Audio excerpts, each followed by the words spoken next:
BJP राज्य कार्यालय दलर कोर कमिटी बैठक दीर्घ 2.5 घंटा धरी चलिला मानस मंथन। राज्य सभापति मनमोहन सामल अध्यक्षतार बसिथिबा ई बैठक में विभिन्न गुरुत्वपूर्ण प्रसंग में आलोचना होईछि। विशेषकर राज्यसभा प्रार्थी और बोर्ड निगम पदपदवी नहीं आलोचना होइथिबा सूचना मिली। एथिसह राज्य बजेट को लोकाभिमुखी करने और लोकों पाखरे पहुंचाइबा उपरे फोकस करा जाइछि। सेपरि आसंता मासरे केंद्र गृहमंत्री अमित शाह ओडिशा आसिबाकु थिबा बेले तांको गस्त कार्यक्रम नहीं आलोचना होइथिला। बैठक में मुख्यमंत्री मोहन चरण माझी, राज्य प्रभारी विजयपाल सिंह तोमार, सहप्रभारी लता उसेंडी, केन्द्रमंत्री जुएल ओराम और धर्मेन्द्र प्रधान, उपमुख्यमंत्री कनवर्धन सिंहदेव और प्रभाती परिडा, मंत्री सुरेश पुजारी, पूर्वतन राज्य सभापति समीर महांती, बसंत पंडा, सांसद प्रताप षडंगी, सांसद संबित पात्र, राज्य साधारण संपादक मानस कुमार महांती प्रमुख उपस्थित थिले।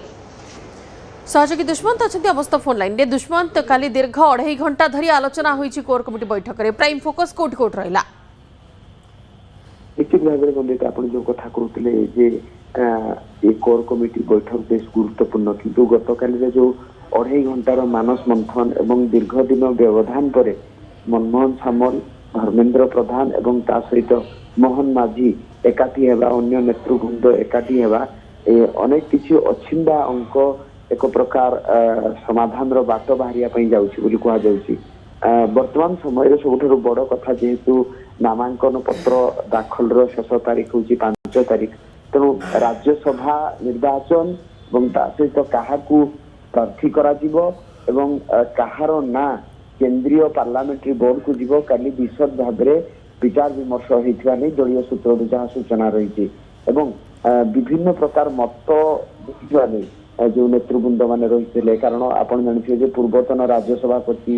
एवं वर्तमान राज्य सभापति अन्य नेतृवृंद मैंने सांप्रतिक स्थिति राजनीति को नजर में रखी प्रस्ताव देथिबा नै सूचना रही से आधार ही पार्लियामेंट्री बोर्ड को ना जीव और अन्यपटे जदि आम कहवा सबुठारु अपेक्षित होउछि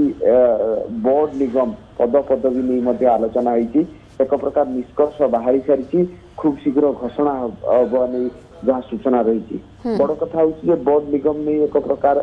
समाधान बाट बाहरी पार ना बोधे कौटना कौटी द्वंद्व थिला सहमति हो पार ना नेतृवृंद मध्य से नहीं आलोचना होती दुईटी गुरुत्वपूर्ण उपर आलोचना होती अन्य जो कथा कहुच्छी केंद्र सरकार योजना और राज्य सरकार विभिन्न योजना को ग्राउंडेड करने लोक पाखे पहुंची कि ना एवं पंचायत निर्वाचन पूर्व संगठन किभली भाव में आहरी मजबूत हम एवं जो मानू दायित्व दि जाए अर्थात जिला स्तरीय नेता विधायक एवं सांसद माने किभली भाव में कोऑर्डिनेशन रही गुरुत्वारोप कराई मोटामोटी भाव में गोटे कथा स्पष्ट जे ए कोर कमिटी बैठक दीर्घ दिन व्यवधान रे जो कोर कमिटी बैठक करथिला सेठी जो नेतृवृंद मध्य गोटे एक प्रकार छका पंजा लगी रही से कहीं बैठक करना आलोचना कहीं करना उच्च स्तरीय नेता मानकर आलोचना नहबा जो अनेक अछिंडा अंक हो रही सब बड़ कथा बोर्ड निगम अनुमान कि कोर कमिटी बैठक पर से सब अछिंडा अंक छिंडी जाइथिबो निश्चय एवं गोटे सॉल्यूशन रो मार्ग मध्य मिली जाइथिबो एवं ता सहित विशेष भाव में विस्तृत टॉपिक उपर आलोचना मध्य होइछि। धन्यवाद दुष्मंत विशेष तथ्य पाई।